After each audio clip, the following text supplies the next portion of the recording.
세무사님 반갑습니다. 네. 네. 오늘은 연금에 부과되는 세금에 대해서 알아보죠. 전 사실 아직 노후 준비를 안 하고 있거든요. 왜죠? 너무 먼 미래라고 생각이 들어서. 하지만 부모님 때문에 부모님을 위해서라도 좀 열심히 공부를 해야 될 것 같아요. 네, 맞아요. 저도 공부해야 되나요? 저도 몇 년 전까지만 해도 노후 준비를 왜 해야 될지 아직 몰랐는데 이렇게 생각을 했거든요. 네. 지금 보니까 지금 좀 늦지 않았나 생각을 하는데 네. 늦었다고 생각할 때 정말 늦은 거 알죠? 아, 지금이라도. 지금 이 시점부터라도 맞아요. 준비를 해야겠네요. 맞아요. 그리고 네. 우리나라 나라에서는요, 국민들이 노후 준비를 네. 하기 위해서 연금 이 계좌를 활용할 수 있도록 많은 세제 혜택을 두고 있습니다. 그래서 오늘 시간을 잘 배우면 노후 준비뿐만이 아니고 절세 혜택까지 두 마리 토끼를 다 잡을 수 있으니까 네. 잘 들어보고 늦기 전에 노후 준비를 하세요. 네, 알겠습니다. 지금부터 할게요. 그러면 연금은 종류가 어떻게 돼요? 어떻게 나눠져요? 연금은 크게 공적연금과 사적연금으로 나눠볼 수 있어요. 공적연금은 아시죠? 국민연금, 네. 공무원연금, 아. 군인연금 이런 나라에서 하는 거. 맞아요. 그걸 공적연금이라고 하고 IRP, 연금저축, DB, DC 이런 것처럼 금융사를 통해서 가입하는 상품을 사적연금이라고 합니다. 우리는 먼저 공적연금에 대해서 배울 건데 네. 공적연금만으로는 사실은 노후 준비가 좀 부족해서 추가적으로 사적연금 가입을 추천드린다라는 게 뭐 큰 골자라고 볼 수는 있어요. 일단 사적연금에 세금이 부과되는 거는 어쨌든 상품이니까 뭐 이해가 되는데 국민연금에도 세금을 내야 돼요? 그렇죠. 그거에 대해서 좀 많이 의아해들 네. 하세요. 근데 중요한 거는 우리가 국민연금에 불입을 할 때 이미 소득공제를 받고 있다라는 겁니다. 불입을 할 때 소득공제를 받고 나중에 연금으로 수령할 때 그때 연금 소득으로 과세되는 그런 시스템으로 볼 수가 있는 건데 사실 국민연금은 항상 그렇게 저희가 소득공제 받을 수 있었던 건 아니에요. 2001년에 불입한 분까지는 저희가 사실 소득공제를 받을 수가 없었거든요. 그래서 이 부분에 대해서 연금을 수령할 때는 사실은 과세되는 세금이 없어요. 반면 2002년부터 불입한 부분에 대해서는 소득공제를 받고 있기 때문에 여기서 연금을 수령하게 되면 그때는 연금 소득으로 과세되는 이런 체계로 볼 수가 있습니다. 그러면은 이제 5월에 종합소득 신고를 하잖아요. 만약에 부모님이 몇 년 후에 국민연금을 받는다. 그러면은 부모님도 젊으시네요. 수십 년 후에 받으실 거거든요. 네. 그래서 그때 종합소득 할 때 세무사님께 좀 부탁을 드려야겠네요. 근데 감사는 하지만 한 번 더 따져봐야 될 게 있어요. 이렇게 공적연금에서 연금을 받게 되면 간이 세액표에 따라서 세금을 원천징수로 되고 나머지 금액만 지급받게 되는데 이렇게 공적연금만 있고 다른 소득이 없다라고 한다면 여기로 과세가 종결이 됩니다. 한마디로 5월에 소득세 신고를 하실 이유가 없다라는 거예요. 딱히 복잡할 거는 없네요. 맞아요. 근데 만약에 다른 소득이 있다라고 한다면 그때 전화 주세요. 전화 드리도록 할게요. 그러면 우리에게 또 중요한 건 사적연금에 대해서 이 사적연금을 좀 중점적으로 알아봐야 될 것 같네요. 그렇죠. 본격적으로 시작을 하면 여기부터 시작. 그렇죠. 사적연금은요.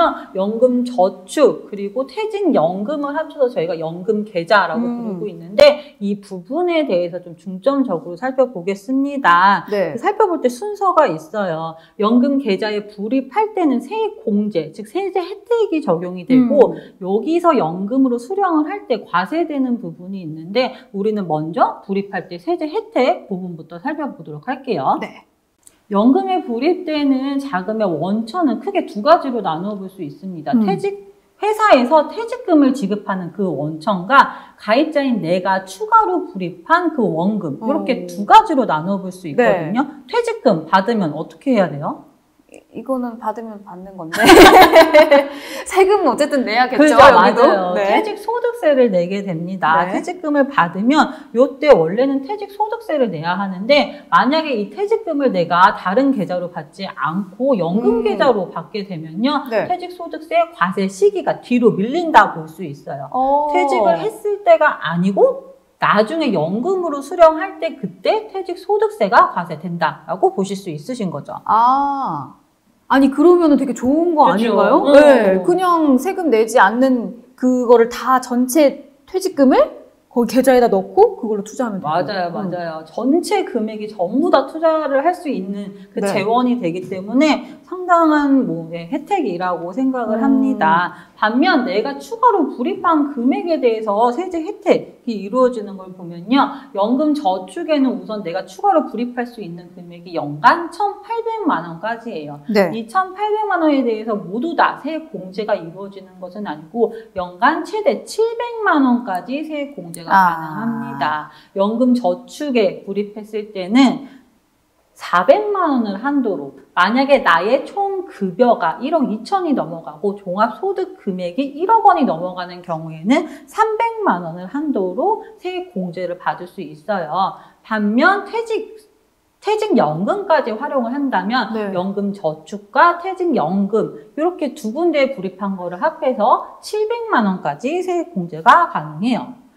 좀 복잡한데 그러면은 만약에 내가 연금저축에 300, 퇴직연금에 400? 그쵸. 요렇게 할 수도 있고 아니면 퇴직연금에 700. 그쵸. 요렇게 해도 똑같은 경우로 세금이 부과되는 건가요? 세액 공제 한도가 이렇게 좀 다르니까요. 요 한도 안에서 불입을 하면 혜민 씨처럼 지금 설명한 경우에도 700만 원 공제는 모두 다 받을 수 있는 걸로 보시면 되세요. 그리고 중요한 거는 세액 공제율이겠죠. 어느 정도인가요? 세액 공제율은 13.2%예요. 700만 원에 13.2%. 네. 상당히 좀 큰데 더 큰 경우가 있어요. 뭐예요? 총 급여가 5,500만 원 이하이거나 아니면 종합소득 금액이 4천만 원 이하인 경우에는 13.2%가 아니고 16.5%. 와, 되게 높다. 꿀이죠. 그래서 한번 가정을 깔아보는 거예요. 내가 연봉이 5천만 원이야. 근데 내가 이렇게 저렇게 해서 다 700만 원 불입을 다 했어. 이렇게 했을 때 내가 세액 공제 받을 수 있는 금액은 700만 원에 16.5% 이렇게 곱해서 115만 5천 원을 세액 공제 받을 수 있다라는 겁니다.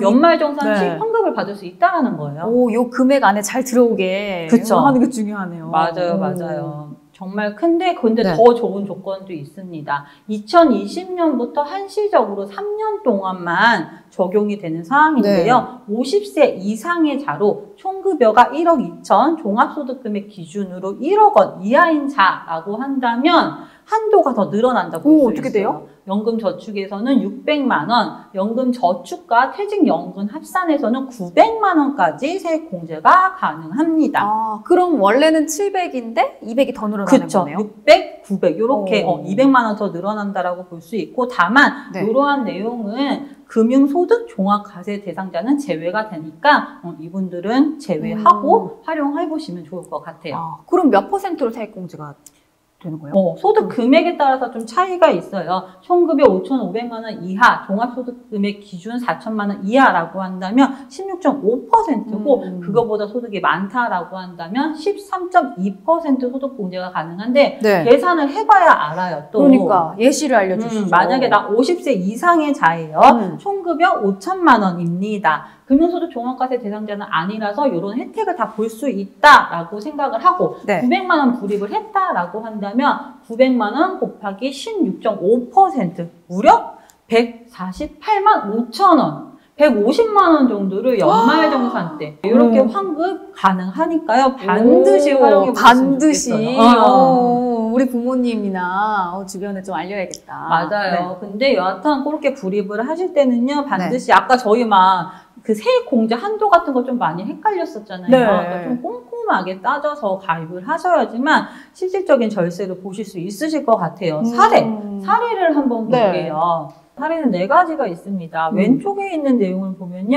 연금 저축과 퇴직연금 불이백이 나와 있는데 전부 합계를 내보면 900만 원으로 동일한 사례 이렇게 볼 수 있어요. 근데 오른쪽에 절세 효과 부분을 한번 보겠어요. 오, 차이가 큰데요? 맞아요, 맞아요. 위에 두 사례는 절세 효과를 보는 금액이 좀 작고 밑에 두 사례는 절세 효과 보는 금액이 상대적으로 크다라는 걸 한눈에 딱 볼 수 있습니다. 요거는 다른 걸 잘못해서가 아니에요. 한도액을 감안하지 못하고 세액공제를 받을 수 있는 한도액이 정해져 있잖아요. 네. 그걸 감안하지 않고 그냥 아무렇게나 900만 원을 넣은 이런 사례로 볼 수 있습니다. 그래서 위에 두 사례가 아닌 네. 아래에 있는 두 사례처럼 세액공제 한도 내의 금액으로 잘 불입을 해서 절세 효과를 제대로 누릴 수 있도록 부모님께 좀 안내를 해주세요. 그러니까 이 금액을 잘 기준을 봐야겠다. 그렇죠. 400, 300, 700 이런 거 400, 700 구분을 네. 하십시오. 그렇다면 이렇게 세액공제 혜택 있는 것들은 보통 막 가입 기준들이 조금 안 되는 경우들도 많고 까다롭기도 한데 어떤가요? 연금 저축과 같은 경우에는 아무나 누구든지 가입이 가능하지만 퇴직연금은 소득이 있는 사람에 한해서 가입이 가능합니다. 원래는 사실 2017년 7월 이전에는 근로자만 가입이 가능했고 사업소득자나 아니면 뭐 공무원 등은 가입을 할 수가 없었는데 법이 바뀌면서 그 이후부터는 이렇게 신고된 소득이 있는 자라고 한다면 퇴직연금도 가입이 가능하세요. 오, 연금저축 이렇게 듣고 보니까 되게 이게 꿀인 것 같아요. 오, 너무 좋은 것 같은데 뭐 주의점 같은 건 없나요? 주의할 점은 있습니다. 연금저축 네. 구입할 때 세제 혜택 왜 주는 거였죠? 이거 나중에 노후 대비하라고 해주는 맞아요. 거예요. 노후를 대비해서 나중에 노후 생활 자금으로 써라 라고 해서 세제 혜택을 줬는데 세제 혜택은 다 받아놓고 그 이전에 받아서 홀랑 써버려요. 그러면 어떡해요? 그럼 조금 그렇네. 응징을 해야죠. 대로 주고 말로 때려야 돼. 대로 주고 말로 받는 사례가 이제 네. 뭐 발생이 되는데 원래는 55세 이후에 10년 이상의 기간 동안 연금으로 수령해야지만 되는 건데 그 요건을 갖추지 못했다라고 한다면 즉 네. 중도 해지한다라고 한다면 세제 혜택을 모두 환수한다라고 볼 수 있어요. 한마디로 인출하는 금액에 대해서 16.5%로 세금이 추징이 됩니다. 그러면은 세액 공제한 거를 그대로 다시 그대로인가요? 저희 세액 공제율이 몇 프로였죠? 13? 그쵸. 4? 13.2%인 경우도 있었었잖아요. 16.5%로 세액공제 받을 수 있는 분들은 네. 총급의 5,500, 종합소득금액 4천만 원 미만인 이하인 사람만 그랬는데 그걸 넘어가는 소득이 발생하신 분들은 13.2%로 소득공제를 받았는데 세액공제를 받았는데 결국 16.5%로 과세가 된다라는 더 많네. 그렇죠. 3.3% 정도의 페널티가 발생한다라는 겁니다. 그래서 저는 좀 어린 친구들한테는 무조건 많은 금액을 이렇게 불입하라고 말씀드리고 싶지는 않아요. 그 이전에 사실 할 게 많잖아요. 쓸 수도 있잖아요. 갑자기 그렇죠. 필요할 수도 있고. 차도 사야 되고 집도 사야 되고. 그런데 그런 데 써야 되는 금액들이 있기 때문에 좀 적절하게 장기적으로 계획을 세워서 적당한 금액만 불입하셨으면 좋겠습니다. 이 연금 같은 경우에는 정말 장기적인 플랜이 필요한 것 같아요. 맞습니다. 네, 오늘도 고맙습니다.